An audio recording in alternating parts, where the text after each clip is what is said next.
One of the critical things that great sales professionals understand is that scarcity sells.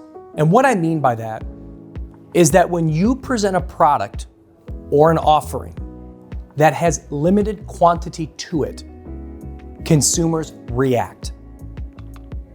They become more involved. You are able to guide them into the direction that you're going because there's very few. And relating this to real estate is relating this when you're showing houses to buyers. But before I get into that, I want to give you an example on what scarcity does and the human mindset behind understanding the value of creating scarcity. Let's take an example as a doctor's office. My wife needed to schedule an appointment with a specialist. She called that doctor's office and they said, we have an appointment on August 31st at 9:30 a.m. or we have one on September 22nd at 11 a.m. Which one do you want? And she immediately booked her appointment. And she booked her appointment, why?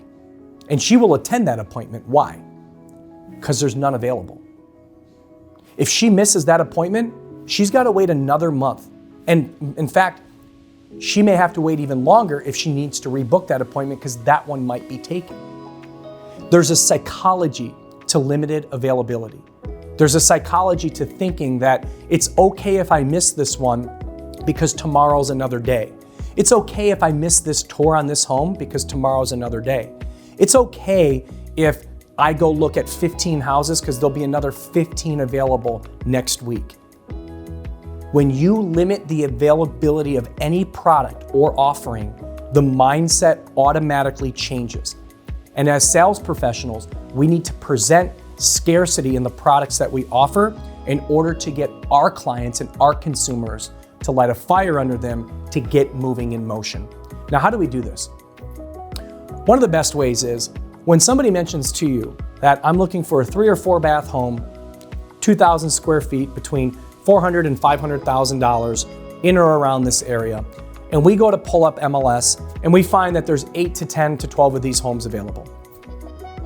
Well, sending 8 to 10 to 12 homes to a consumer to say, hey, pick out your best ones and let's go on tour, that's not doing any good.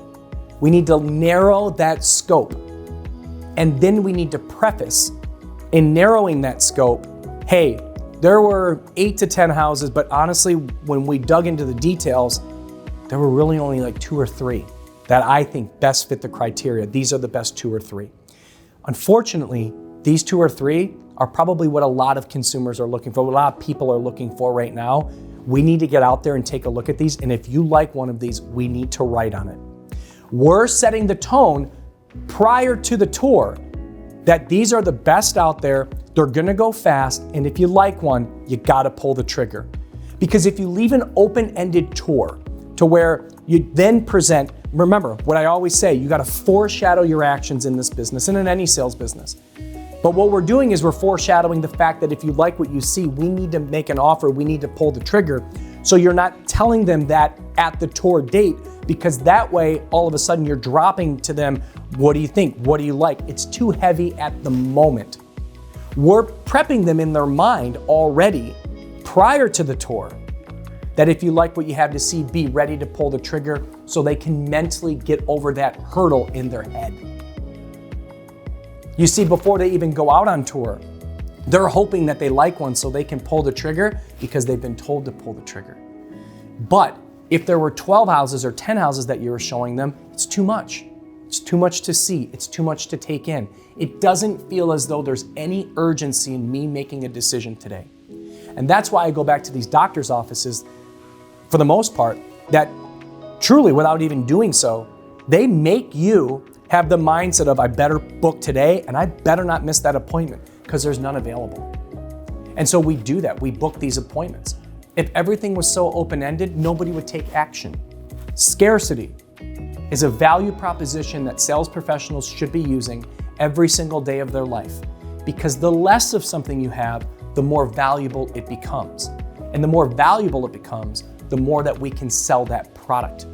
So think about this next time you start sending homes to your clients to go review. Think about this when you're sitting at a listing appointment and you're looking at all the listings around you and how you can create scarcity specifically for that home that you're doing a listing appointment for. But on the buy side, less is more, and you can create urgency with that less and create the mindset before even going on tour that if you like what you see, there's not a lot, so be ready to pull the trigger. Remember to use scarcity in your sales techniques. Thanks, guys.